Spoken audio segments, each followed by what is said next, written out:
नमस्कार. माझं नाव पल्लवी. माझ्या चॅनलमध्ये तुम्हा सर्वांचे मनापासून स्वागत आहे. आज आपण मधातल्या जिलब्या तयार करूया. जिलबी तयार करण्याचा व्हिडिओ मी आधीच शेअर केला आहे. ती लिंक या व्हिडिओच्या डिस्क्रिप्शन बॉक्समध्ये देईन. त्या पद्धतीप्रमाणे पीठ तयार करायचं आहे. त्या पद्धतीनेच हे पीठ मी रात्रीच आंबण्यासाठी ठेवलं होतं. आता सकाळ झाली आहे.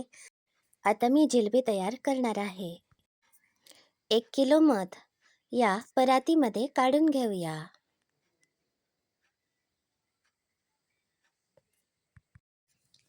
जर कोणाला शुद्ध मध हवा असेल तर त्यांनी मला नक्की कॉन्टॅक्ट करा. मी पोस्टाने पार्सल पाठवेन. भारतामध्ये तुम्ही कुठेही राहत असाल तरी हा मध तुमच्या घरपोच पोहोचेल. मधाचे आणि पार्सलचे पैसे आकारले जातील. हे बघा, आता हे पीठ चांगले आंबले आहे. जिलबी तयार करण्यासाठी मी ही तेलाची पिशवी घेतली आहे. यामध्ये पाऊण पट पीठ घालायचे आहे.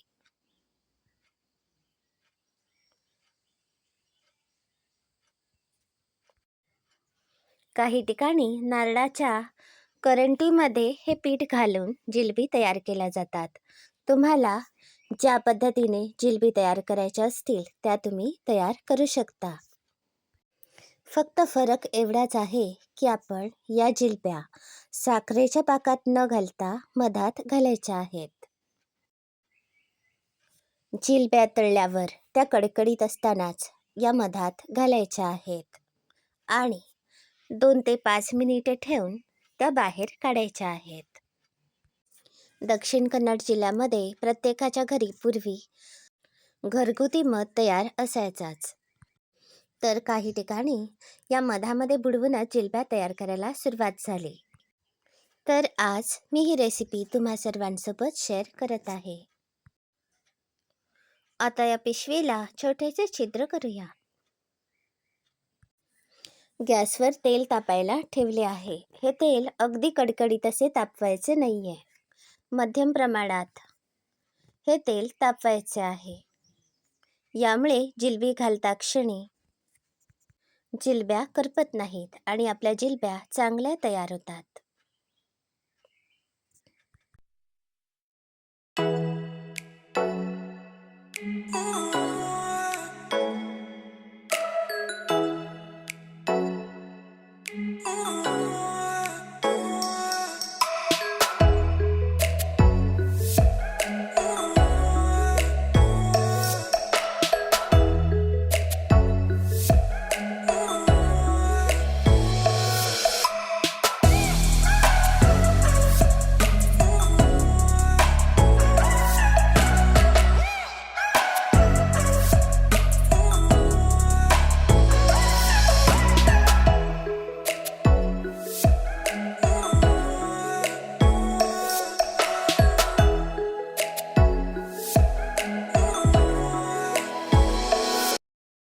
हे बघा, या जिलब्या मी सोनेरी रंगावर चांगल्या तळून घेतल्या.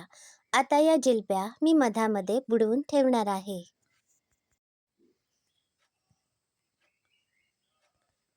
या जिलब्यांच्या दोन्ही बाजू चांगल्या मधामध्ये बुडवायच्या आहेत. 2 ते 5 मिनिटांनी या जिलब्या आपण बाहेर काढूया. याप्रमाणेच आपण सगळ्या जिलब्या तयार करूया.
हे बघा, आपल्या मधातल्या जिलब्या आता तयार आहेत.